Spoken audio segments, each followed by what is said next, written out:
Good evening again, everyone. Today is the day we all weigh in with our deep thoughts about why the election turned out the way it did. I have no deep thoughts, but I do have a couple of suspicions.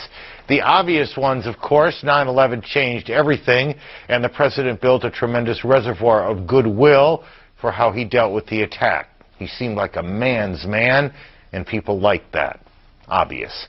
Another suspicion, the decision by the Massachusetts Supreme Court legalizing gay marriage put a back burner issue front burner, and the president was able to capitalize on that, fold it into a broader theme about values, which leads to number 3, my off-the-wall suspicion. One of the most important moments of the campaign had nothing to do with the campaign at all. It was the Super Bowl halftime show. Even without the Janet Jackson breast moment, it was a reminder to many how raunchy things had become in the country. That was the Super Bowl, not MTV, for goodness sakes.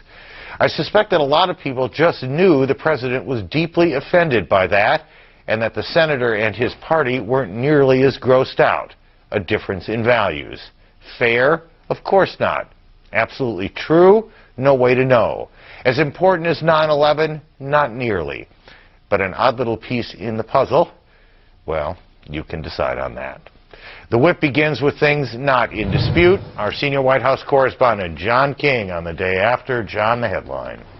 Aaron, unlike his father, this President Bush will get a second term, and he says he has not only a majority, but a mandate. Aaron? John, thank you. On to Boston, the final day of the Kerry campaign. Candy Crowley wrapping that up. Candy, a headline tonight. This was the day that John Kerry woke up and realized that he had a math problem. There was just no way he could make the numbers add up. Candy, thank you. And finally, on the subject of numbers and surprises, Bill Schneider with us tonight. So, Bill, a quick headline from you. Well, Aaron, we know how people voted on Election Day. I'll tell you how they voted on Election Night. Bill, thank you. We'll get back to you and the rest shortly. Also coming up in the program tonight, Republicans break out the champagne and toast a new majority in Congress, a larger one at that. Also, the war in Iraq and the dangers it poses for the president's second term. And the election headlines, morning papers at the end of one of these hours, the second one, I think. All that and more in the next 2 hours. That's an enticement, we hope, not a threat. There's a lot to be said about what was decided last night, what voters want, what they fear, what's to be done at home, what's to be done abroad. What it says about who we are. That's the meat of the next 2 hours. We begin, however, by setting the table. It is, in the end, a simple storyline. Broad reaches of the nation have embraced the president and his parties. We will uphold our deepest values of family and faith. We'll help the emerging democracies of Iraq and Afghanistan. The Republican red states overwhelm now the Democratic blue. Much of the Midwest, all of the midsection and the Deep South, the Southwest, most of the West, except for the coast. Thanks to you, President George W. Bush won the greatest number of popular votes of any presidential candidate in history. Not only did President Bush defeat Senator Kerry by nearly 4 million votes in the popular race, Republicans remained in firm control of the House and made impressive gains in the Senate. The count there now, 55 Republicans, 44 Democrats, 1 independent. Advantages that historically will be very difficult for Democrats to overcome anytime soon. Senator Kerry didn't have that kind of connection with his base as the president did, and I thought that that was going to matter. Even in states like Ohio, where job losses were high, exit polls showed voters believed the president would do a better job of fixing the economy than the man who campaigned so ardently to do just that. Ammunition for what is certain to be a long winter of discontent for the Democratic Party, firmly now out of power. So the president and his party find themselves with very little standing in the way of some very ambitious plans, which oddly enough is no guarantee of success. Parties fall prey to infighting, events overtake plans sometimes, and presidents get things done with and without a mandate. As they say, your mileage may vary, but tonight clearly there is a tiger in the tank. Here's our senior White House correspondent, John King.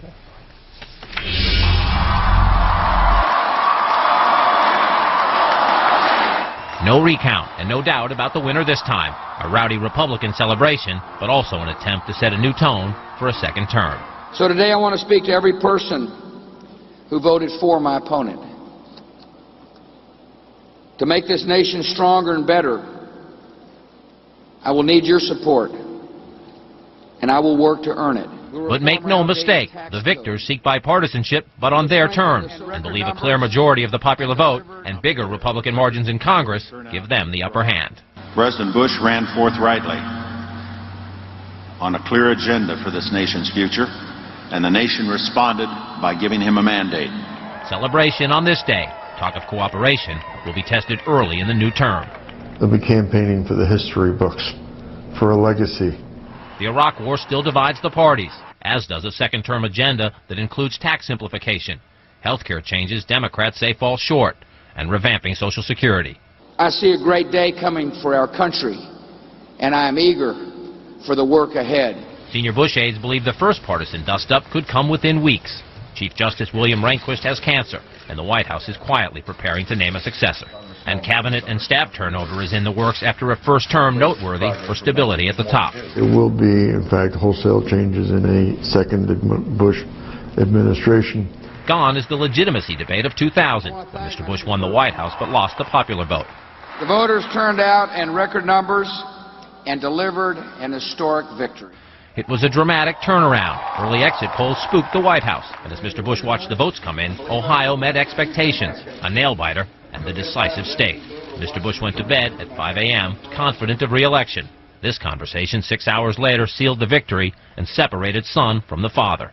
Senator Kerry's call to concede guaranteed this President Bush a second term. We had a really good phone call.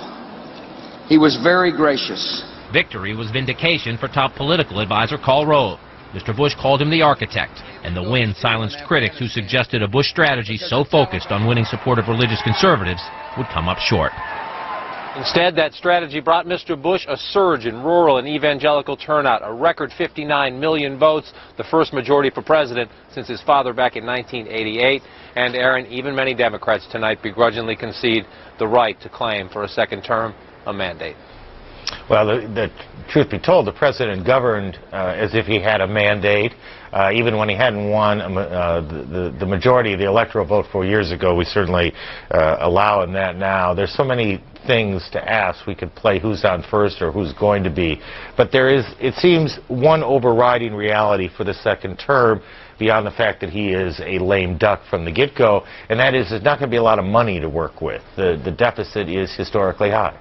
And that is going to force some tough compromises. He's going to ask Republicans less pork in the budget. He's going to try to reach out to Democrats, but he's going to try to shrink the budget in many of the departments the Democrats favor. And so this president has a very tough governing agenda now. They will celebrate today. They're already working on that budget, and it will be tough because many are skeptical. He can cut the deficit in half in 5 years. He must make a down payment in that first budget. The evangelical Christians, the social Christians supported him. The economics conservatives supported him too, but they are antsy about the deficit. They want to see action quickly.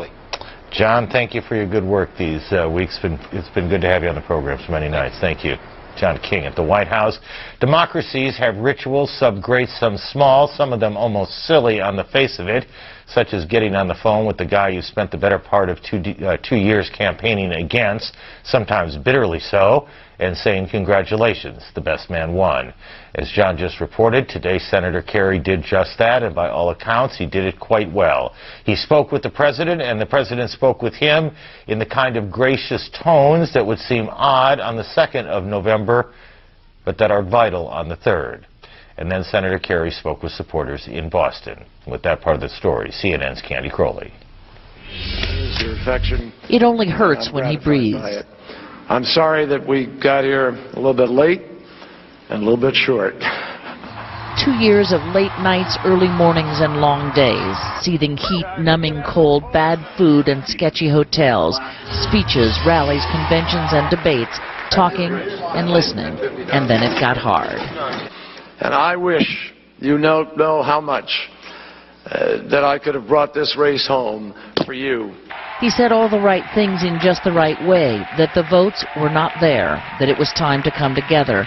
More interesting was who he showed himself to be. Losing set something free in John Kerry, who reached out in a way seldom seen.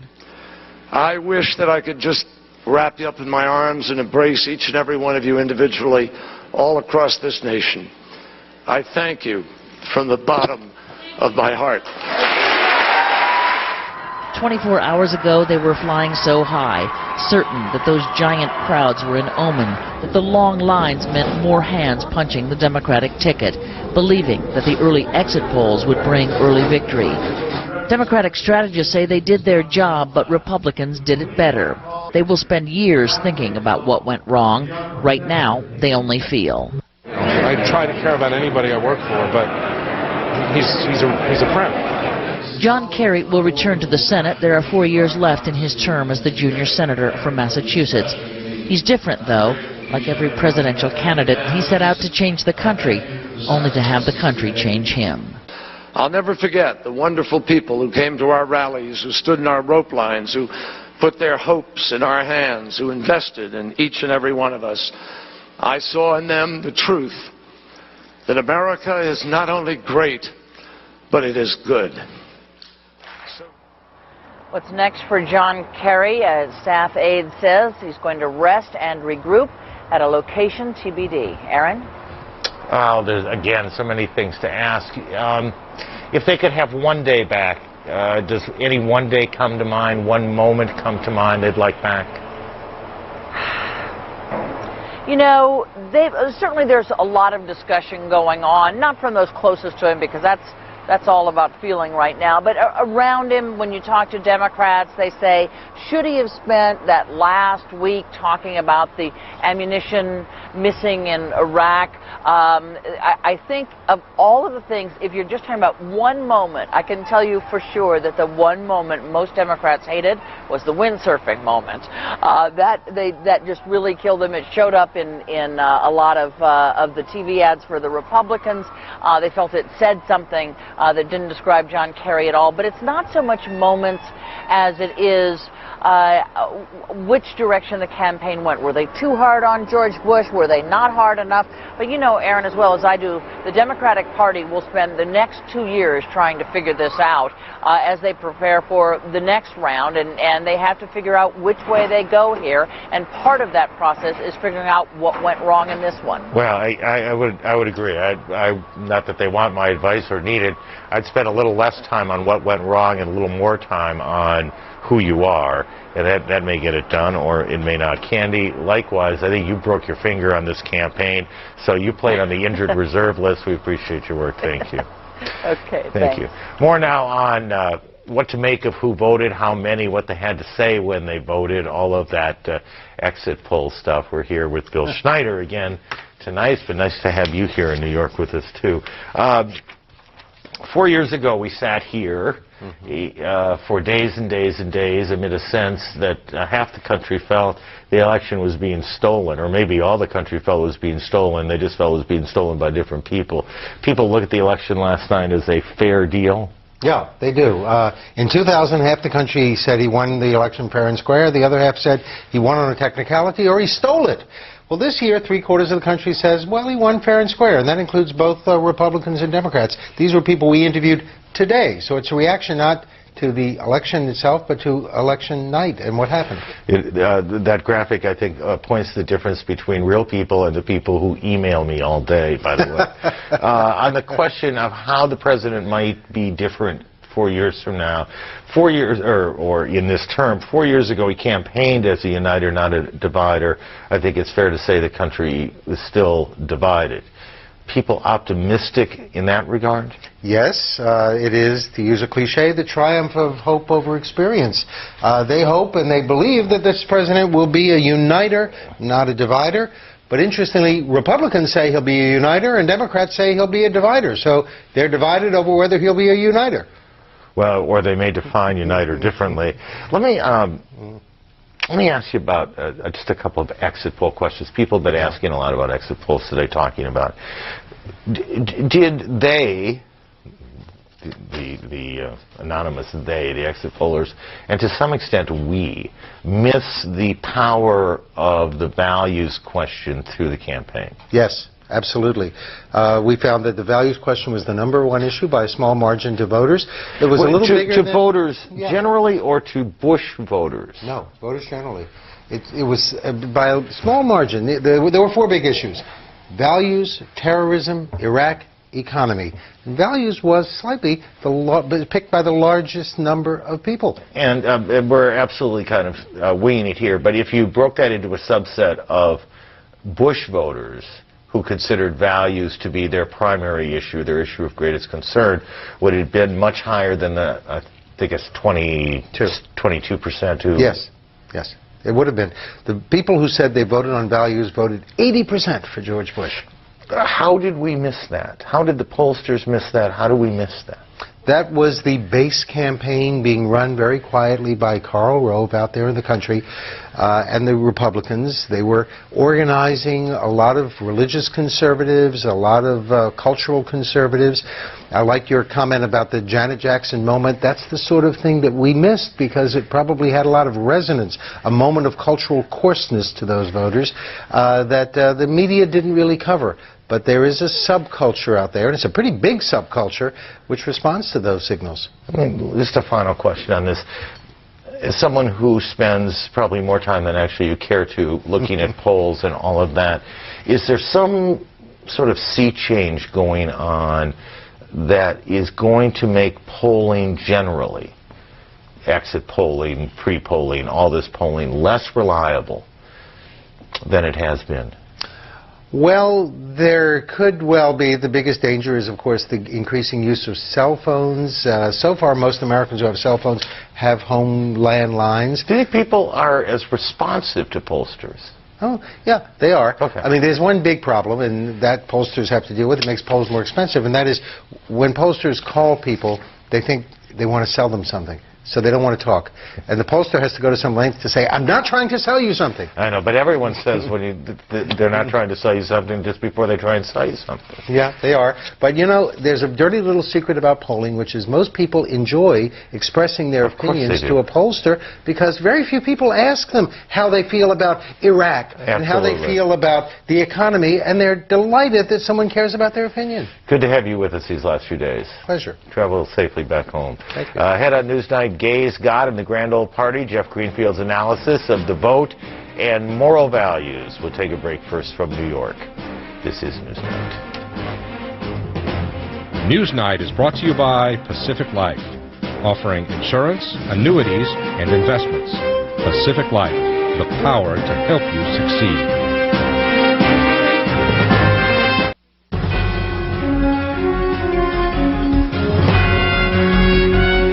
I have a writer on the staff who's always trying to work the phrase, nobody knows nothing, into a page on elections. He just did it again, and I let him. There is more, though, than idle eccentricity on his part. It reflects, we think, a keen eye for the difficulty of predicting which issues an election will turn on, even if it also speaks to a certain lack of imagination in the writing department. We're working on that. In the meantime, our senior analyst, Jeff Greenfield. So, what was on the voters' minds Tuesday? Was it terrorism? The war in Iraq? The economy? No, if the exit polls are right, more than 1 in 5 voters said that moral values was the most important issue, and by an astonishing 80-18 margin, they voted for President Bush. Ladies and gentlemen, I give you the President of the United States. This may be the most important factor in the president's re-election, a long-term movement of voters from traditional policy voting, taxes, education, health care, foreign policy, to a less defined but powerful inclination to vote for candidates who share their fundamental views of right and wrong, vice and virtue. You can see this in a sharp division in recent years on so-called religiosity. Voters who went to church once a week or more voted 61-39 for the president. Those who never went voted even more strongly, 62-36, for Kerry. Those married with children, considered more likely to worry over the moral climate, went very big for Bush. The political consequences are also clear geographically. Small town and rural voters who once voted Democratic on economic grounds have migrated strongly to the GOP because of values. Missouri is a prime example. John Kerry won in St. Louis and nearby St. Louis County by margins big enough to have given a Democrat the state in past years, but this time a huge vote in rural areas pushed the state to Bush. Ohio saw a similar pattern. Kerry got the votes he wanted in Democratic strongholds, but an enormous turnout elsewhere delivered the state, and thus the White House, to Bush. The president's embrace of the values theme in the campaign was long planned and specific, to push the Democrats out of the mainstream by hitting the specific issues where most Americans were in agreement. Not the broad abortion issue, but a narrower target. I signed the ban on partial birth abortion. It's a brutal practice. Not an attack on gays, but a live and let live approach along with a specific stand on one big issue. Marriage between a man and a woman is the ideal, and the job of the president is to drive policy toward the ideal. Not so incidentally, gay marriage bans were on the ballot in 11 states, helping to draw out social conservatives. All passed. For years, Democrats have argued that values voters could be wooed back to the party with an economic message, health care, better schools, job security. But the evidence from campaigns seems to show that if voters don't see you sharing at least some of their attitudes on fundamental values, they will not even let you in the door to sell your economic wares. There's no bigger dilemma for the Democratic Party than this one. Jeff Greenfield, CNN, New York. So it's an issue we're spending some time on tonight. We're joined by Mike Johans, the Republican governor of the state of Nebraska. He joins us tonight from Lincoln. And in Washington, Thomas Frank, who's the author of What's the Matter with Kansas, How Conservatives Won the Heart of America. We are most pleased to have you both. Governor, let me start with you. What is it that the Democrats don't get about what people sometimes call flyover country on these issues? Well, there is a disconnect. There was that current that was running underneath, if you will, in terms of this election, and it was that values approach. And I heard it when I visited small towns and rural areas. They not only liked this president, President Bush, but they believed in his values. They talked about that. They talked about how much they loved his wife, Flora, and it was very powerful, and it kept coming up in conversations, and I think in some respects it was totally missed by the Democrat leadership. I'm just curious if there's a difference here between likability, which the president certainly has, and these issues of values. Is it that they believe that John Kerry didn't have those values, or what values didn't he have that they wanted to see? Well, you know, in the past month, about every time you saw Kerry at a rally, he had a movie star with him, or a pop singer or a rock singer, and you know, people enjoy movies and they enjoy the music, but they don't relate to that. I mean, that's Hollywood, and I just think that created even more of a divide, and this likability factor, I do think it fits in. I think one of the reasons they like the president, they like the first lady, is they just felt a tremendous sharing of values, their family, faith, and the president talks about those things. Thomas, is it a divide that the Democrats actually can close? I think they can, but it's going to, you know, it's going to be tough. It's going to require a pretty dramatic shift of direction on the part of the Democrats, and by that I don't mean that they're going to have to, you know, become Republicans on the culture war issues. I think you can beat the culture war issues without having to, you know, to give in to them. Actually, if you just in playing back some of the things the governor just said, it's. I don't want to put words in his mouth, but first of all, you got to like the guy. I mean, particularly for the president. And if you like him, you tend to place upon him values that you like. Yeah, and in some ways, that's often what people mean by values is just that's you know that they like the guy, but they mean something else when they talk about the values issues. And this is important to understand, that this is part of a long, you know, a long series of culture war disputes going all the way back to the late 1960s, and there's a common thread to all of these, and that common thread is social class. Okay? These are class issues by proxy. This is a way for Republicans to talk to blue-collar voters, small farmers, people like that ordinarily, 50 years ago wouldn't have voted Republican in their, entire lives. Governor, I think there is a theory out there, probably promoted by elitist Easterners, I'm not sure, that these social issues have somehow managed to convince working class people to, in fact, vote against their own interests. I don't think so. In our communities, we have seen some of the good things that have occurred because of Bush's approach to agriculture, and we've seen commodity prices improve and those kinds of things. But I don't think so at all. In fact, I think the values is kind of the base starting point, and then people look at other issues critically. But I really do think that Bush just had more in common in terms of what he was talking about, in terms of his hopes and dreams, with the people of my state than Kerry ever did. Is that message or messenger? Well, both. He's a likable guy. I mean, you get around him and you can't help but like him. And on a personal level, it's just and he's the kind of guy you'd like to spend an afternoon watching a football game with and drinking a beer. He's just a great guy. Stay away from the pretzels, though. Yeah. We'll give you the last. We'll give you the last word on this. Do you think this is now a permanent feature of American life?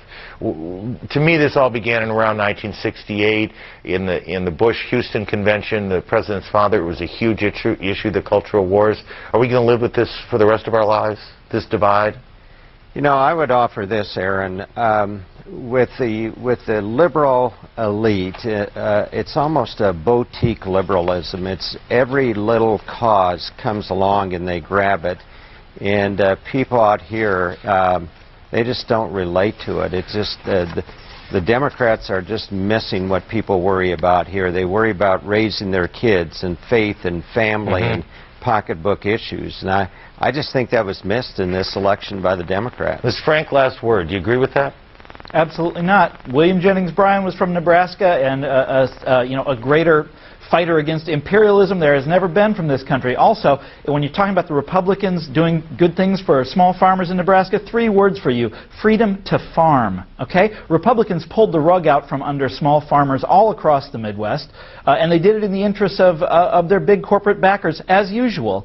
30 years of Republican rule in this country have given us more concentrated wealth, more unequal distribution of wealth than we've had in our entire lifetimes. That's not good for average Americans. Gentlemen, someone has to have the last word, and that was just it. It's good to see you both. Thank you. Good to see you. We appreciate your time. Thank you. We'll broaden out the discussion on values and victory at the polls and where now the Democrats go and how the president might leave. We'll be joined by lots of folks, but we'll take a break first. This is Newsnight on CNN. The best thing about a 2-hour program is that it allows the sentences to run a bit longer, thoughts to be explained a little better, disagreements to get a fairer testing. So we offer up the next 2 segments with our next 3 guests. We're joined from Washington tonight by James Fallows, the Washington correspondent for the Atlantic Monthly, and Will Saladin, the political correspondent for Slate. And from Los Angeles tonight, the author and syndicated columnist and occasional troublemaker, Arianna Huffington. We're glad to have all of you. Arianna, we'll start with you. In a couple of sentences, keep this short so we'll build off of this, where did the Democrats go wrong? They went wrong by making the central strategy of the campaign appealing to undecided voters. And as a result, they made this a campaign about competence. And to pick up on your earlier discussion about values, instead of this being about 2 alternative moral visions for the country, it became about Bush's incompetence versus Kerry's presumed competence, and they lost badly. Will, what did the Democrats do wrong? Well, I agree with Arianna about competence. That's not enough. The Democrats do need to learn to talk about values, and they need to do it simply. John Kerry's principal failing was that he said a bunch of things but never clarified an overarching principle. Everybody thought Bush was principled and Kerry wasn't. Jim, where did the Democrats go wrong? Operationally, there are a lot of little details you could look at, but I think they presented about the best a case they could on economic problems and on the management of the war in Iraq. So I think we've come to the long end of the trail that began with Richard Nixon in 1968 with the Silent American, of trying to figure out this same values connection to the middle of America that you've been discussing for the last while. So just, all right, let's start building on this, Jim. Where do they go with this? They've been struggling with it for, for 30 some years now, trying to find the right message. And the truth is, with the exception of Jimmy Carter, Southerner, and Bill Clinton, Southerner, they haven't been able to close the deal. Exactly. So they depended on these two flukes. I mean, Jimmy Carter, for whom I worked in that Victoria 76 campaign, his success was historically an accident on the back of Richard Nixon's Watergate problems, plus his own born-again status. Then you had the sort of freak of nature of the political talent of Bill Clinton, who was able to come out of Arkansas. And they can't manufacture either of those things. But I think that an answer we won't have tonight, even in 2 segments, but the party needs to look into its soul about is how they do solve this problem. I think that is another virtue of this election being as clear as it was. Nobody can say they stole this election. Nobody can say the Democrats didn't make their case about Iraq or tax cuts or anything else. They realize there's something fundamental they need to begin addressing now. You don't know how shocked I am to hear you say we can't solve all the world's problems in 2 segments, but I'll allow for that. Will, let me take gentle issue with something here. To me, it wasn't so much that they didn't present a simple, clear message. It's that the only message they really presented was vote against George Bush. Yeah, but the problem is, if you had a simple definition of who you are and what you stand for as a party, you wouldn't have to just run. Why are the Democrats so self-conscious then about who they are and what they stand for? Again, just an observation. The Democrats strike me as being far more self-conscious than self-confident. Right. Well, because they have an identity crisis, because they haven't figured out how it all fits together. I think, I would take issue with one thing that Jim said. I'm not ready to concede that Bill Clinton was a freak of nature. I think that Bill Clinton, there's a reason why Southerners succeed in the Democratic Party. It's their religious traditions in the South. We've just seen in this campaign John Kerry, and before him in the primaries Howard Dean, 2 Democrats who came from the Northeast, very reticent Yankees, very uncomfortable talking about morals. There are a lot of issues Democrats can talk about in moral terms that they don't, because they come from a part of the country where religion is something you're supposed to keep to yourself. Ariana, let me get you in this segment one more time before we take a break. You've been listening to all of this. What you said at the beginning was they went after the wrong people. They didn't energize their base. They went after people who they might not have in the end gotten anyway. And that's related to what Will was saying about values. The Democrats need to redefine morality. They've allowed the Republicans to hijack it and reduce it to sexual morality. Morality is about much more than that, and values are about much more than that. The entire American history is really a journey towards a more fair and just society. That's about values. That's about corporations not defrauding the taxpayer through tax shelters overseas. And look what they did here. During the primary, John Kerry was really bold about that. He talked in a moral way about the Benedict Arnolds of corporate America. During the campaign, I talked to Roger Altman, who was an economic advisor, and he said to me, "Oh, Ariana, this was a very unfortunate phrase. We dropped it. We buried it." They literally took it from the website. That's how diffident they were. That's how spineless they were. And that's why everybody agrees here they lost this election. It was not stolen from them. I need to take a break. We'll come back to all 3 of you and pick up on this. A break first. Around the World, this is Newsnight.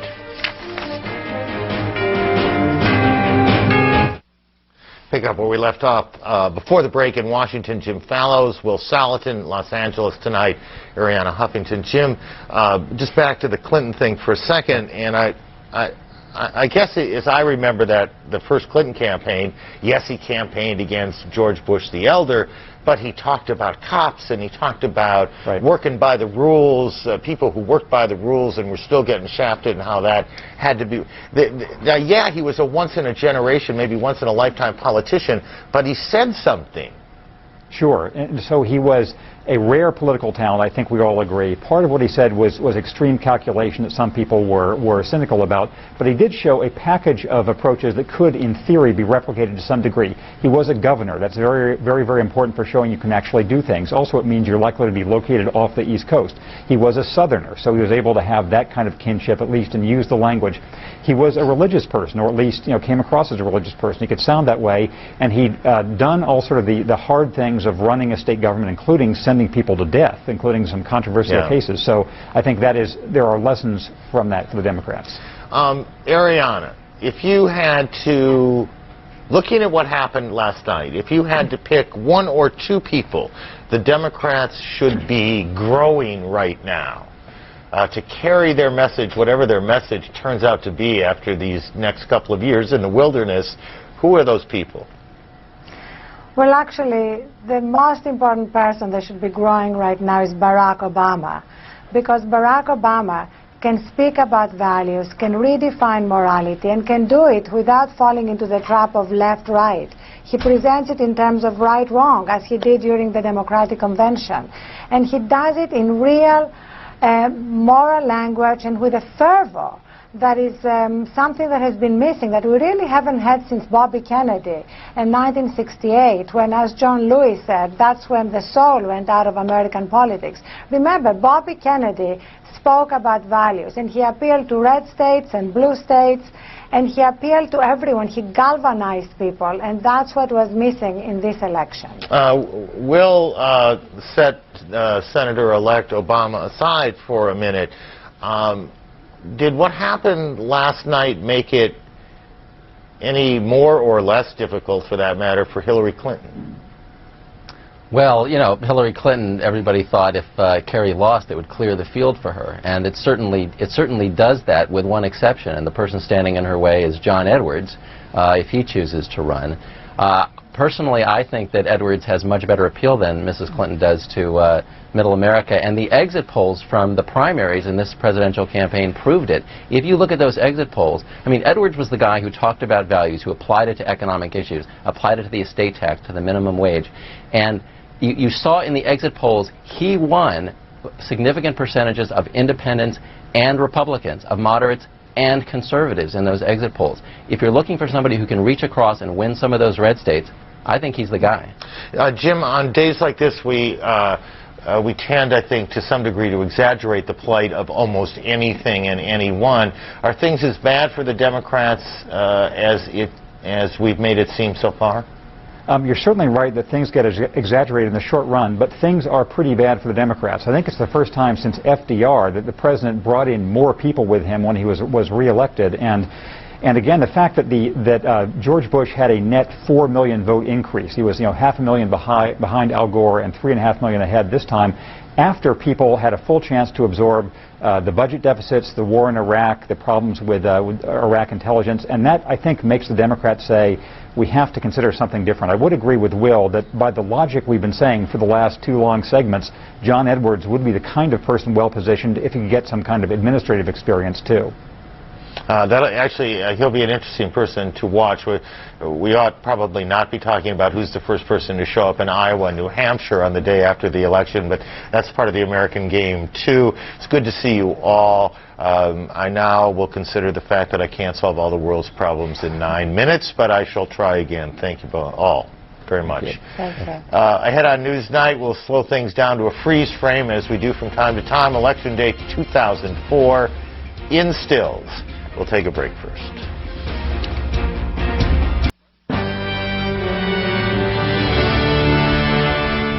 There are by now precisely 847 ways of showing an election night unfold on television.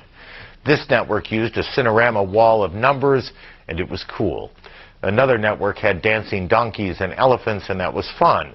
But for all the gee whiz and whiz bang, sometimes the simpler the picture, the richer the story. So here are some of them, beginning with the candidates going to the polls. It is such a wonderful feeling to vote. This election is in the hands of the people. Like millions of Americans, I just cast my ballot. It's the great gift of our democracy. We're in Canton, Ohio, where the folks have been voting for an hour and a half. This was very busy earlier today. Election workers easily handled their early morning rush of voters. Folks, how you feeling about it? Any concerns at all about what might happen in Florida this year? No, I think it'll be fair.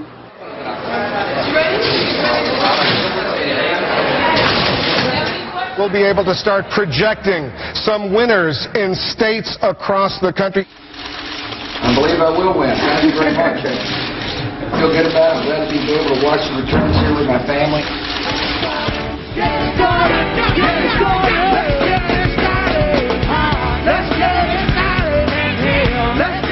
We are now projecting that Ohio is too close to call. It's been a long night, but we've waited 4 years for this victory. We can wait one more night. President Bush has won the state of Ohio.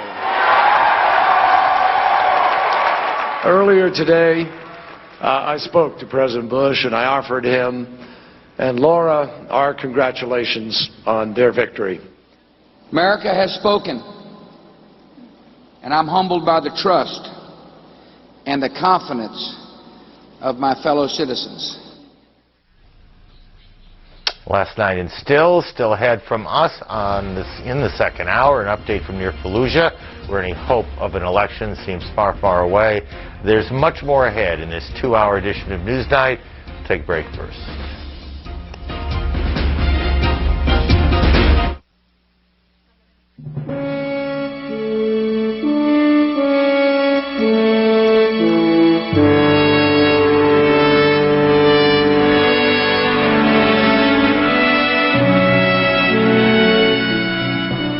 Well, those screens tonight are not simply a reminder of what has happened in Iraq already. They're also a reminder of the challenges, and they are considerable, facing the president in his second term.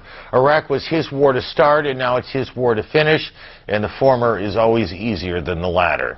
Tonight, the death toll of American troops in Iraq stands at 1,124. The latest victim killed today in a roadside bombing in Baghdad. Today, as the outcome of the U.S. presidential election was still playing out, a memorial service underway in Iraq.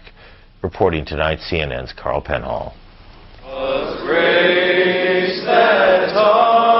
Remembering fallen comrades. A memorial service for 8 U.S. Marines killed in a suicide car bomb attack this past weekend. A time to love and a time to hate. A time for war and a time for peace.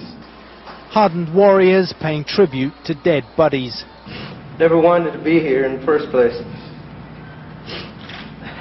But now he's in a better place. A place where there's no fear. These Marines begin piecing together memories of the ones they've lost. Sergeant Kelly Courtney loved to write poems. Lance Corporal John Bird, a motorcycle fanatic. Lance Corporal Michael Scarborough dreamed of running a logging company. Lance Corporal Travis Fox, full of southern charm. Private First Class John Lucas took pride in his shooting ability. Private First Class Andy Riedel, a great Marine and a better man. Lance Corporal Jeremy Bowe, a devout Mormon, great machine gunner. Corporal Chris Lapka quit college to serve his country. The survivors of that Iraqi insurgent attack unafraid to show raw emotions. It breaks my heart to lose one of my brothers. It happened so fast and it's very shocking. And I know you guys are going through the same pain. The attack took place Saturday a few miles east of here. A Marine truck like this one had broken down and was being towed when a suicide bomber drove an SUV into the middle of the convoy.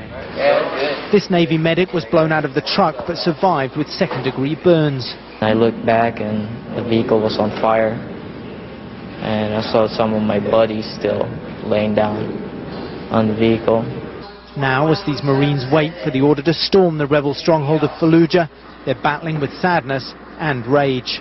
He wants to burn Fallujah down for what those bastards did to him. And that's exactly what's going to happen. Officers call on them to focus the anger. And as they pray for fallen friends, they have time to reflect too on their own mortality. I think the longer the war goes on, Aaron, the tendency for us as the media is to refer to the number of dead simply in numbers, but this memorial was certainly a somber reminder that the dead here have names, they have personalities, their wives, their mothers, their fathers also have names. It was a very somber reminder that the people that are dying here are very real people, not just numbers. Aaron? Carl, thank you very much. That's why we show the screens every night. They are real people.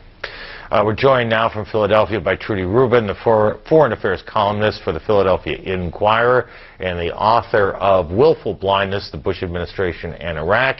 Here in New York, Ken Pollack, director of the Saban Center at the Brookings Institution, and his new book is called Persian Puzzle, a conflict between Iran and America, and we're always glad to have them both here. Ken, start with you.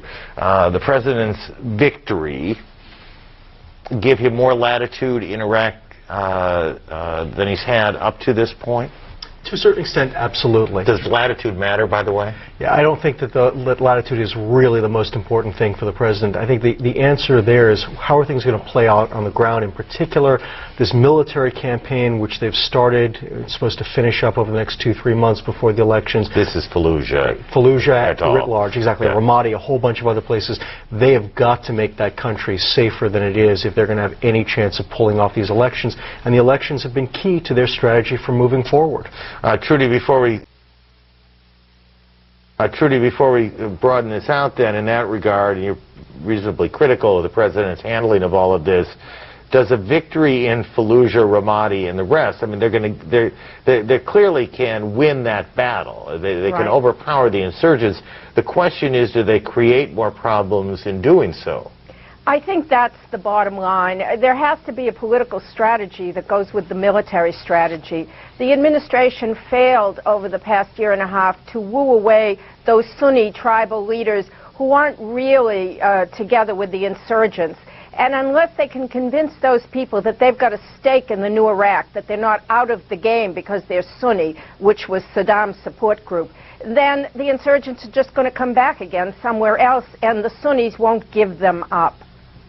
How do you do that? I mean, is it you write them a check? No, I think that the key is convincing them that there's a political role for them. One thing that Prime Minister Alawi was interested in doing was bringing back several divisions of the old Iraqi army. It was a Sunni institution. Now, he would have vetted out the bad guys with blood on their hands, but it seems the Pentagon wasn't interested in that idea. They want a new army from scratch. But one has to give these Sunni tribal leaders the idea that they've got a role in institutions, that they will get a percentage of the political power. There's only so much political power to go around. I want to step back a little bit here. Stay in the region, though. Have the problems, Ken, in Iraq, and, you know, there's no point in sugarcoating this stuff. This post-war period has gone not well. Has it made it harder for the president to actually execute the Bush doctrine in other places if he were so inclined, like, let's say, Iran? Absolutely. In fact, what you see today is a very different Iranian perception from what you saw a year ago. A year ago or so, the Iranians were quite concerned. They were afraid they were going to be next. Not so today. Because? Because the Iranians think that the U.S. is so badly bogged down in Iraq that there is no chance that the United States could use force against Iran. And they're not necessarily wrong. Setting aside, Trudy, the question of whether using force in Iran would be a good idea or a truly horrible idea, and I suppose you could make both cases if you were so inclined, do the Iranians believe, in your view, that someday, if not this day, if someday, they will in fact be attacked, and is that motivating them to find those nuclear weapons? Well, I think that the question is whether the Bush administration really has given up the idea of regime change in Iran. You certainly hear a lot of talk about it from figures close to the administration, and even in the administration, the idea of the possibility of bombing Iraq's nuclear facilities if they do not stop their enrichment program, which the U.S. believes is headed towards producing a bomb. So I think the question is what's in the mind of the administration. Some figures inside of the administration think Iran is ripe for revolution, and if we gave it a push, the people would rise up. But you heard the same kind of things said about Iraq. Just last question, each of you. 10 seconds each. Do you think 4 years from now in the presidential campaign, Iraq will be a live issue? Ken? Yes, I do. Okay. Trudy, 4 years from now, do you think Iraq will be a live issue in the presidential campaign? I think within 4 years, either we're going to stabilize it or we're going to have to get out. Good to see you. Thank you Thanks. both. Ken, nice to see you. Thank you. And on the program, how exit polling got the story wrong. Not as bad as you might think, but it didn't nail it either. How the media played it. We'll turn the lens on ourselves. The Brown Table joins us too. We'll finally find out what their predictions were the other night.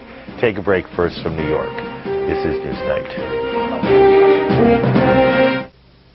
We are humbly reminded today of that first rule of computing: garbage in, garbage out.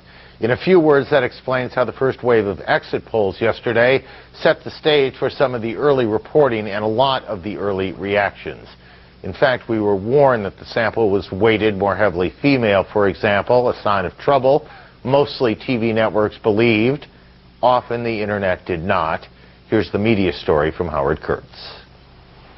As word of the exit polls began spreading Tuesday across the nation's newsrooms and across such internet sites as the Drudge Report and Slate, the presidential race was, at least briefly, looking pretty good for John Kerry.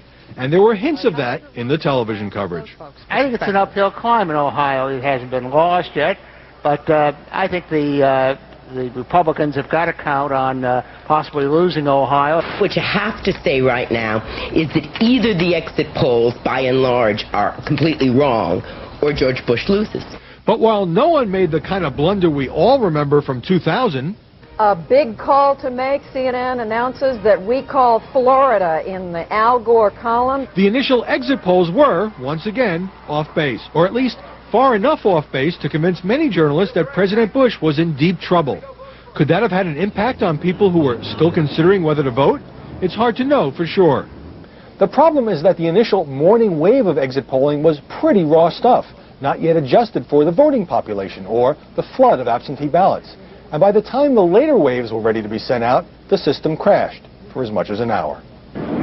Meanwhile, as the actual votes came in and Bush began building a lead in Florida, the tone of the coverage shifted to reflect not exit poll projections, but real-world numbers.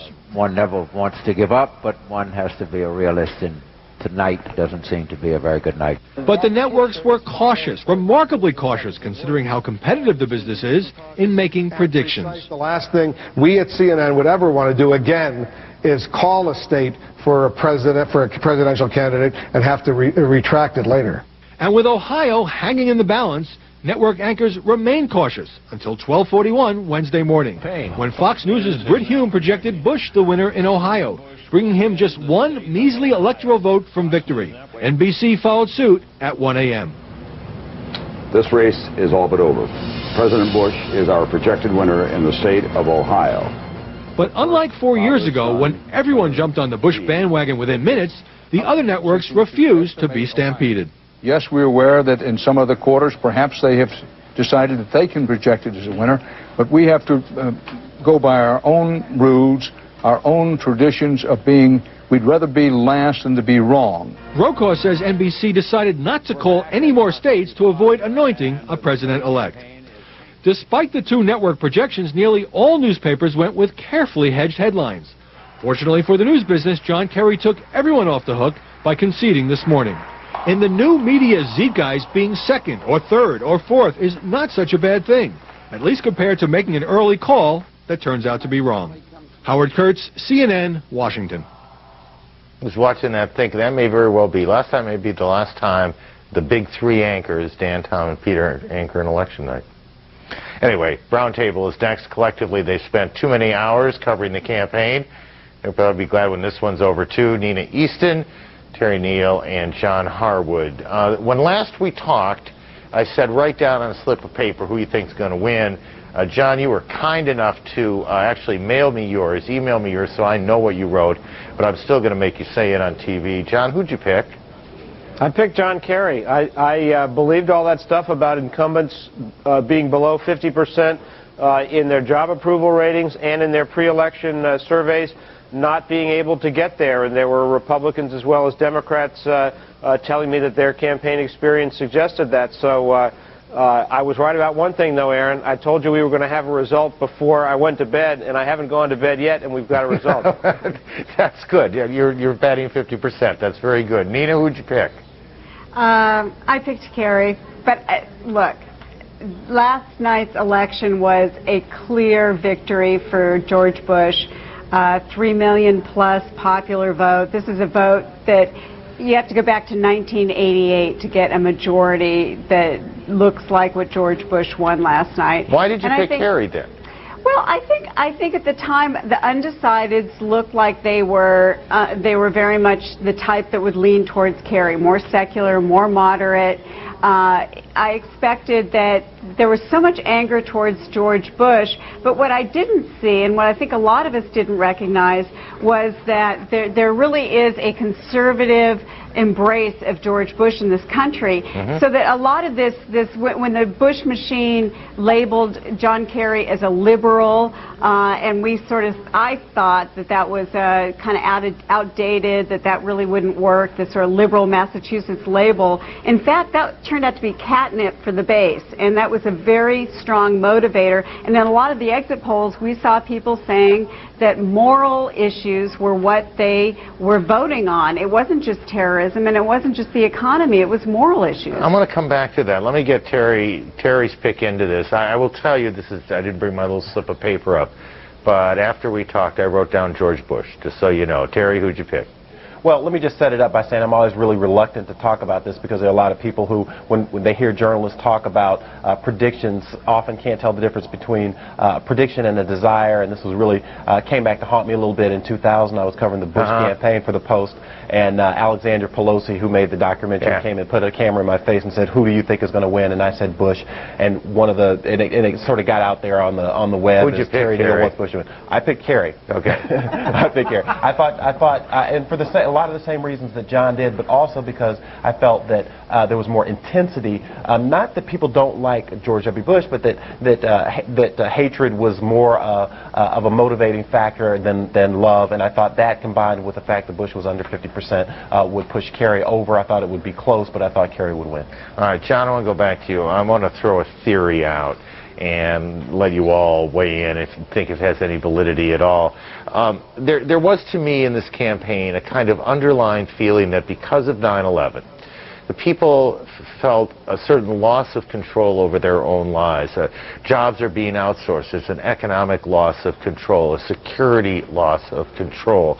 The one thing they feel like they can control are the values that center them, which is why, in this theory, values rose so high. I don't know, Aaron. I think that values crosstab on the exit polls really is a proxy for identity politics, and identity politics has been driving American voting choices for 40 years. I'm not sure it's much different this time. Explain what you mean by identity politics. Well, people tend to support people who they feel are like them, and so when you say values for a large chunk of people, especially conservative Christians, that means somebody like me. And that's why you see these, do you go to church services once a week or more? If you do, very lopsidedly on the Republican side. If you don't, lopsidedly on the Democratic side. I want to make one other point, though, about this value. Everyone's getting excited about values because that came out on the top of that issue ranking. We had a discussion about class around this brown table the other day. Don't forget the class dimension. If you look on these exit polls, if this election were conducted of people who made under $100,000, John Kerry would have won. George W. Bush racked up a big margin among people who made over $100,000. So don't forget the economic component of this, too. Tax cuts mattered for him, and the economic interests of people who have a lot of money, they associate those with the Republican Party, and that's an asset for them. Nina, are you surprised, again, it's just my observation here, that Senator Kerry ran a very risk-averse campaign? Is that consistent with who he is? You literally wrote the book on him. He is an extremely cautious man at the end of the day, and I think one of the issues I keep coming back to is his vote on Iraq. I mean, this was a vote that he took really. really very much in light of the election that he had to face. He was advised by the people around him that the way to run in a general election against a Republican candidate was to authorize authorize this resolution to go to war. In fact, it really ran counter to the John Kerry of many years, who typically opposed controversial military interventions. So I think he was cautious there. He was also actually cautious on his choice of John Edwards, which I don't think John Edwards, particularly at the end of the day, added much to the ticket. The other interesting thing, and I go back to this question of this: was there something wrong with the candidate or the candidacy? Could a liberal from Massachusetts really make a mark in a very conservative country? And would a Dick Gephardt, for example, have done better? Dick Gephardt was somebody who actually scared the Republicans early on, the prospect of a Dick Gephardt candidacy. Well, we look back and say, well, maybe that would have worked better. But, you know, it's interesting. I mean, this was a president who was roiled by a very unpopular and deadly war in Iraq, an economy with job losses at home. I mean, he was a vulnerable candidate. And the fact that John Kerry was not able to beat him, it really raises questions about either the candidate or the candidacy. Or both. Thank you all for your work over the last month, and I'm sure we'll talk again. Thank you. Ahead on the program, we'll go to the bench, the Supreme Court, to look at how that is likely to change and what that might mean in the second Bush term. We break first. This is Newsnight. We return now to what next. One of the most far-reaching powers every president has is the power to appoint federal and Supreme Court justices. Since announcing he's being treated with thyroid cancer, Chief Justice U.S. Supreme Court William Rehnquist has not returned to the bench. It's all but certain the president will have an opportunity to appoint at least one, perhaps several justices in his second term. Perhaps before it begins, what's next is likely to be contentious. We've seen it before. Clarence Thomas confronted by allegations of impropriety. As far as I'm concerned, it is a high-tech lynching for uppity blacks. Attacks so harsh that borking became a verb in the political lexicon. In Robert Bork's America, there is no room at the inn for blacks and no place in the Constitution for women. And in our America, there should be no seat on the Supreme Court for Robert Bork. The troops are already preparing for the next Supreme Court nomination, and they don't agree on much, but they do agree on this. We are likely to see it all over again. There will be a fight. You can almost count on it. Of a firestorm of opposition, not just in the Senate, but in the country. I am looking at a case decided by Judge Wilkinson, who's been listed on several of the media shortlists for the Supreme Court for President Bush. As the Liberal Alliance for Justice lawyers are combing through the legal briefs and speeches, looking for signs that a nominee is too conservative, and not coincidentally gathering ammunition for a challenge in the Senate. It's not borking, it's providing critical information to people about an individual who will be making decisions that affect their lives, not just for 4 years, but perhaps the next 40 years. In the second Bush term, it's expected that at least one and possibly three new Supreme Court justices will be appointed. There's likely to be more restriction on abortion, there's likely to be less affirmative action, there's likely to be more involvement with the government in religion. But even with more Senate seats going to Republicans after the election, the Democrats will still have enough votes to block a candidate, to filibuster. They've done it before in the lower courts. The sense was our side was getting its clock cleaned, and we need somebody who's kind of here as a constant force to monitor this and to rebut it. It's basically a truth squad. Conservatives like Sean Rushton describe liberal activist groups as expert judge killers, and under former White House counsel Boyden Gray have organized to fight back. So it's a political campaign just like any other political campaign, and it can get as nasty as any ordinary political campaign. Important as it is, this is not just about who gets control of the U.S. Supreme Court. Senate Democrats complain that President Clinton's judicial candidates were unfairly blocked, and so have filibustered to stall some conservative nominees of President Bush. The president responded by appointing two controversial judges during congressional vacations, so-called recess appointments, the legality of which is being appealed to the Supreme Court. Place to start a conversation with Robert George, columnist for the New York Post, and from Washington tonight, Pulitzer Prize-winning author, historian, journalist, Hayes Johnson. Nice to see you both. Good to see you, Aaron. Rather talking specifically about the court, let me start with you here, Mr. George. Do you expect Bush 2, term 2, to be as conservative, although I'm not sure you'd necessarily buy the first part of that it was conservative, as the first term?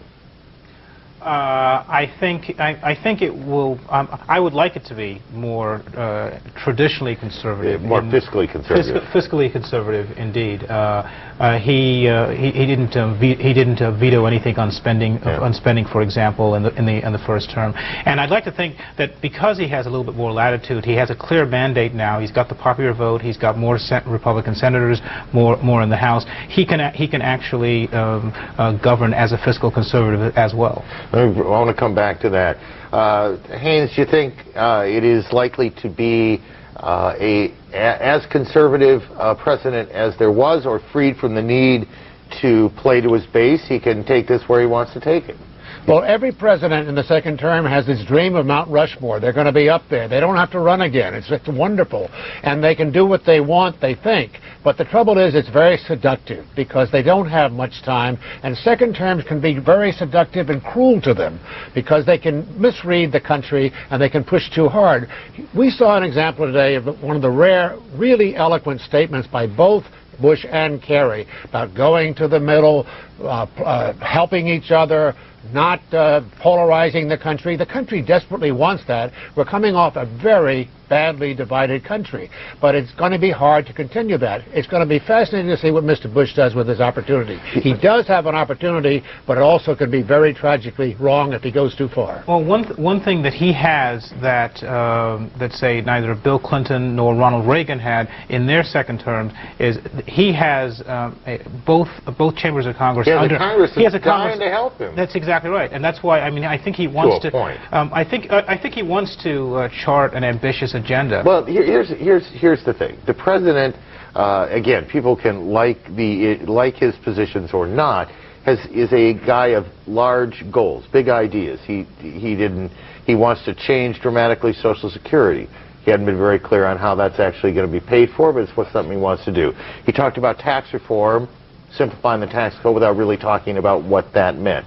But these are big, grand ideas. Can you do big, grand ideas in a second term, which in some respects really only has 2 years before the campaign is on? Well, that's a good question, and I think you can. And again, unlike his most recent predecessors, he's got a changed dynamic. He's got a clear political dynamic which he can take advantage of. And I'd like to think that the Democrats, I believe, are going to be a little bit warier of trying to block him procedurally because he now has a 3.5 million plus advantage in terms of popular votes to, in a sense, take to the people. Haynes, just both as historian and journalist, are the Democrats likely to roll over for this guy or say, hey, we got 49% of the vote? No, they're not going to at all, Aaron. In fact, nor should they. They ought to be very careful the way they handle it, obviously. But they have to sort of stand up for what they believe, if they know what they believe in. But they're not going to roll over. And the problem is there's very little time, realistically, for a president in a second term. He's there, and he's got only a few months to move really to the center or to try a few big ideas. And the clock is ticking. And this president, whether it was going to be Bush again or Kerry, I believe, and I thought for a year, was going to have a terribly difficult second term because of all the problems we've talked about. The war in Iraq is not going to go away. The clock is ticking on the deficit. We have problems here at home. We're badly divided. All the more reason to what Kerry and Bush said today, going to the center, trying to be remove the hatred in the country. That's going to be difficult. Well, it's what we'll watch for a while, and we'll talk about coming up, I think, in the next few weeks. Good to see you both. Thanks for coming in. I know everyone's tired tonight. Thank you. Thank you. Coming up on Newsnight, candidates weren't the only things on the ballot or the only ones on the ballot. There were lots of issues out there. We talked about gay marriage, marijuana in 3 states on the ballot. gambling in lots of places, winners and losers after the break.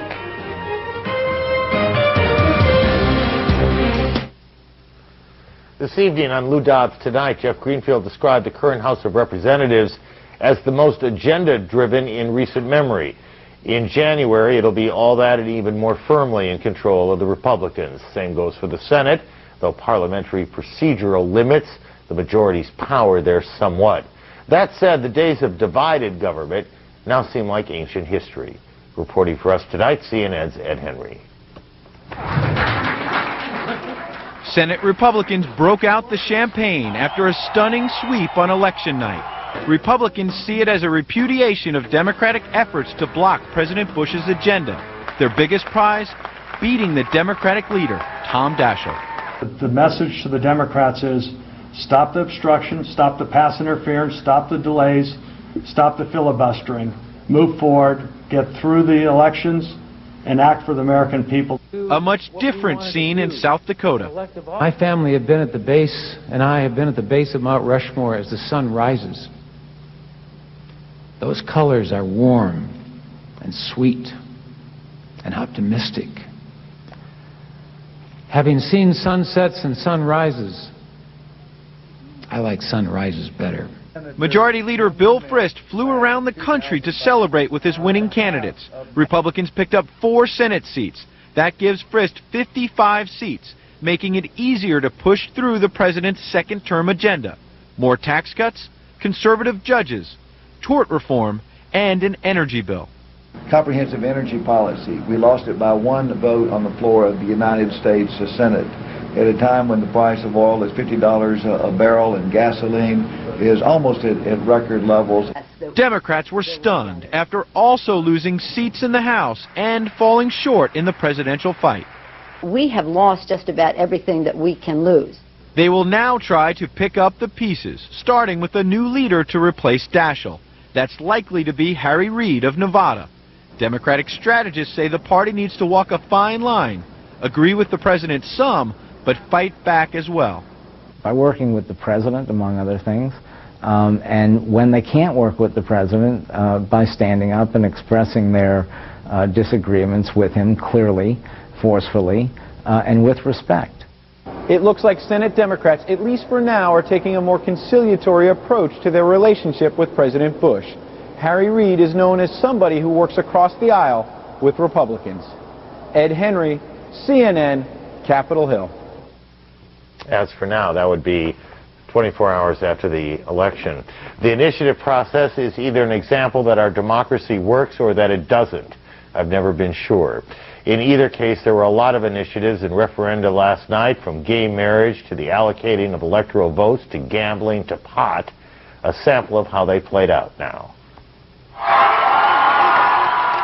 Supporters broke into victory cheers in Oregon as Measure 36 passed, a measure banning gay marriage.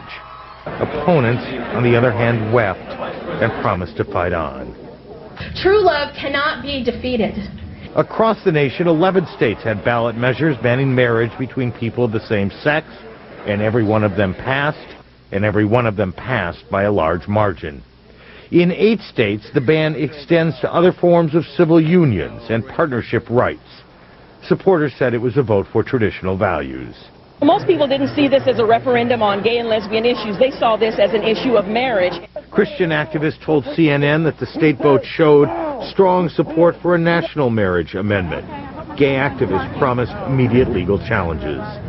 We believe very strongly that this amendment is unconstitutional. Across the country, there were 163 ballot measures last night. Alaska and Oregon voted against loosening their marijuana laws. Montana voted for medical marijuana use.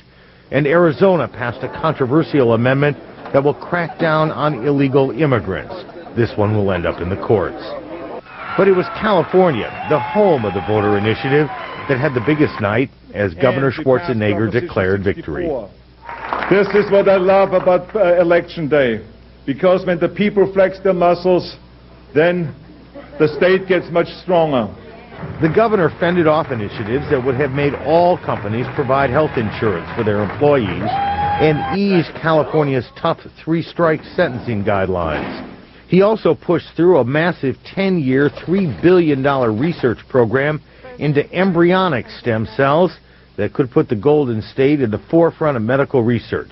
But it also put Governor Schwarzenegger at odds with President Bush and social conservatives who proved so influential in the fight against same-sex marriage. Quick look at the initiatives from last night. Coming up on the program, there's the University of Miami in Ohio. Really, there is. And based on yesterday's vote, there's reason to believe Ohio learned a lot from Miami 4 years ago. That story and more. This is Newsnight. Turns out Ohio was more of a hiccup than a roadblock last night. Pundits predicted the Buckeye State would be the battleground, much like Florida was in 2000 over contested ballots. They were right, and they were wrong. It was a battleground, all right, but not for polling monitors and disputed votes. It was a battleground for the faithful. They came out in droves because they believe in a higher power, believe in President Bush. Now it's safe to say they are a force, a considerable force to be reckoned with. Here's CNN's Dan Lothian. The headlines in Ohio screamed cliffhanger. We turned out not only young voters, but protesters screamed for every vote to be counted.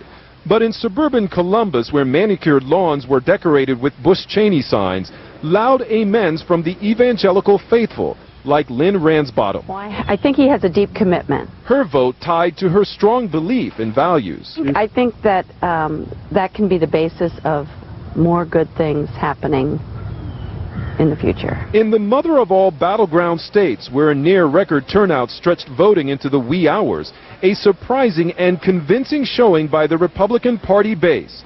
Christians who proudly wear their faith on bumper stickers next to W signs.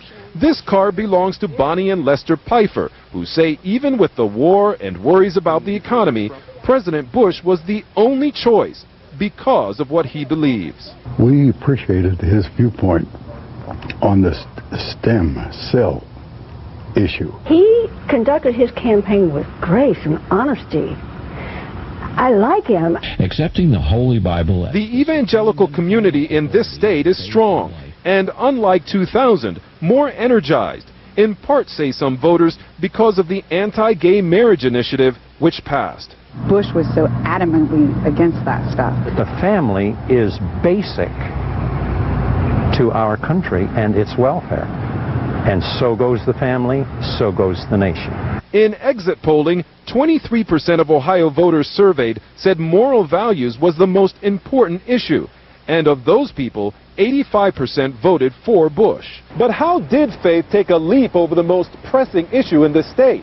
Job losses. More than 200,000, mostly in the manufacturing sector, gone since President Bush took office. We tend to associate rational voting with pocketbook voting.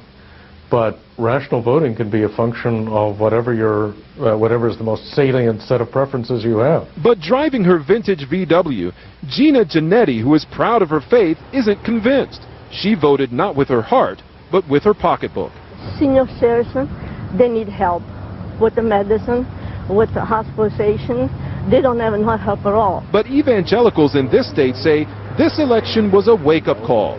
The heart and soul of America is much more biblically centered and God-centered than many people want to think. And this election brought them out by the thousands. We're thankful. We're thankful for what has taken place. They believe their prayers were answered. Dan Lothian, CNN, Columbus. Well, if Ohio was the new Florida last night, the red state with the blue collar that provided the cliffhanger and ultimately decided the race, where does that leave the old Florida, which is Florida? In spite of all the speculation and worry about what might happen in Florida this time around, history did not repeat itself. Here's Susan Candiotti. run and vote. Every vote counts. Turnout, turnout, turnout. Go, go, go! This year, nearly 2 million more Floridians went to the polls than in 2000. President Bush besting Senator Kerry by about 5 percentage points. Forget a mere 537 votes. Hurry, go! You got to be in line. If you're in line at 7, you get to vote. Strong Bush support came from those who credit his faith-based values and anti-abortion stand, say exit polls.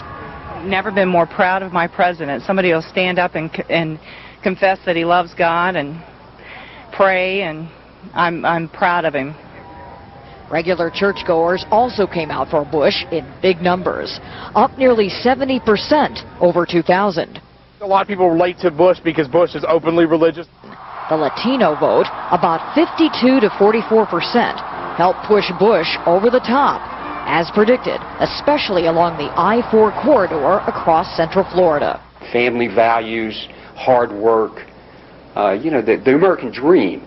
And that's where the Hispanic community is, and that's where we offer them. In Osceola County, where Al Gore won 4 years ago, Bush won easily here. A third of the voters were Hispanic, and Bush won a majority among them. But it'll be somewhere 50s, in the upper 50s. CNN exit polls show the war on terror was overwhelmingly the key issue for Bush Florida backers. The war in Iraq, only 25%. The president's brother sees it this way. I think there's a belief in our state that it was inappropriate to change leaders during a time of crisis, a time of war. And the president clearly, I think, explained to the voters of this state that we are at war. Senator Kerry couldn't quite get there.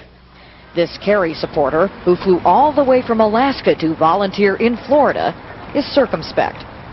There's one consolation, that I wasn't sitting home and doing nothing. At least I gave it my all.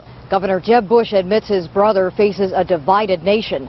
As he put it, the president will have to reach out and soothe the wounds, adding, "I know he will do it." Susan Candiotti, CNN, Orlando, Florida. Still ahead, an update on the non-election news of the day. Newsnight.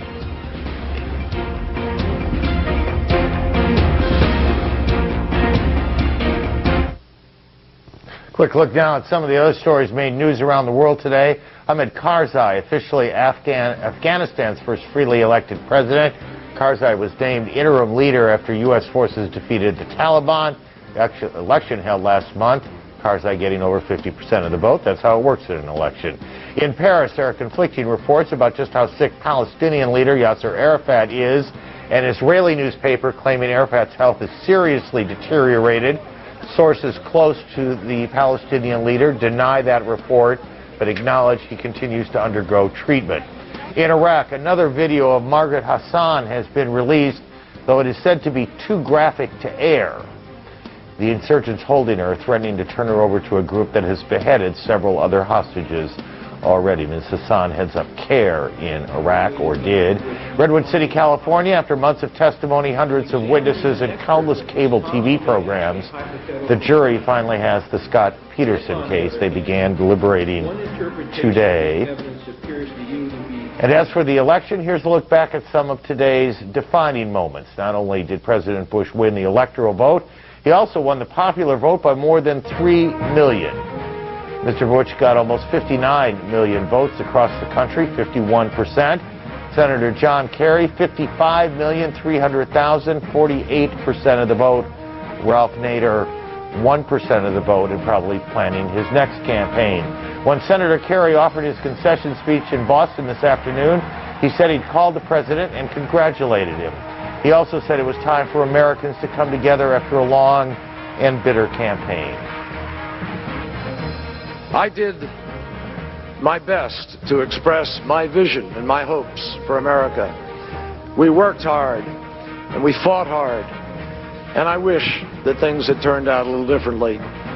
But in an American election, there are no losers, because whether or not our candidates are successful, the next morning we all wake up as Americans. John Kerry in Boston today. During his victory speech in Washington, the president also talked about bringing the country together, sort of thing you say on a day like this. He thanked the record number of voters who helped turn out the vote that put him back in the White House. I want to thank the thousands of our supporters across our country. I want to thank you for your hugs on the rope lines. I want to thank you for your prayers on the rope lines. I want to thank you for your kind words on the rope lines.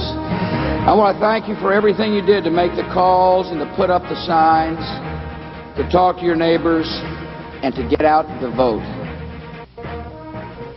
the day in morning papers after the break.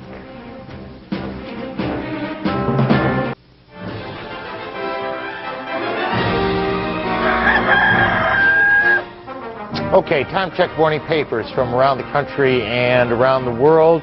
The headline is the same, and the story's the same. The headline isn't the same, otherwise this would be a completely dumb segment to do, wouldn't it? I think it would. International Herald Tribune, published by the New York Times in Paris. Bush wins second term by a solid margin. Battle ends quietly as Kerry concedes. A couple of other things. I like this, just an analysis piece. Kerry failed to connect on the economy. I wonder if there's more to that. It just seemed to me that Senator campaigned hard, but he failed to connect on a lot of things, and that's an interesting problem for the Democrats. If I'm right, I may not be. Washington Times, 4 more years, proud Bush declares mandate. Keep that headline in mind, okay? Proud Bush declares mandate. And they also put on the front page, producing a Hollywood flop, A-list support for Kerry failed. The very Washington Times sort of story. On the front page, George Soros, Springsteen, Michael Moore, Eminem, you got it. The Cincinnati Enquirer. Bush prevails. Ohio finally pushes him over the top, so they got themselves a hometown story, and they play it that way. Philadelphia Inquirer. America has spoken. In victory, Bush speaks of new chance to reach out to divided nation. Okay, now, remember, talked about mandate. Go down the corner here. Caution, Specter says President has no mandate. That would be Republican Senator Arlen Specter. You think he's getting a call from anybody today saying, don't be saying that no mandate thing? Miami Herald, President Bush. Pretty simple, straightforward headline. GOP wins firm control of national agenda. It does have that. A pledge to reach out in the next term. They always say that. I don't know if they ever do it. But there you go. Boston Herald, Senator's hometown paper, though it rarely has anything nice to say about Senator Kerry. Dems in disarray. Seemed like a good reason to put Hillary Clinton on the front page, too. Look to Hill as savior. I'm not sure what this story's about. This one, town snubs hero's widow. Well, that's why, the front page in a tabloid doesn't always help you much. The Oregonian out in Portland, Oregon. Bush calls for unity. President reaches out for those who voted for Kerry. Voters again prove Oregon is in neither party's pocket. That is the truth. It's a very independent state. The Rocky Mountain News. I love this picture. It's just a great, I don't know who shot this. It's a wonderful picture of the president, though, isn't it? America has spoken. The Rocky Mountain News in Denver, Colorado. State went for the president. The Detroit News, it's right in front of me. I don't know why I paused there. Bush vows to unify divided country is their headline. Moral issues pay off for Bush. The president was able to draw voters who trust him. Well, it seems like the sort of thing you have to do to get somebody to vote for you. 15 seconds. Where's my Sun Times? Here it is. We'll end it with the Sun Times. They lead, of course, with the president down here. Cops blackmail targeted TV anchor. So I was talking to Bill O'Reilly. I said they got to stop suing us, whatever it is. Weather tomorrow in Chicago. Ain't no sunshine. We'll wrap it up in a moment.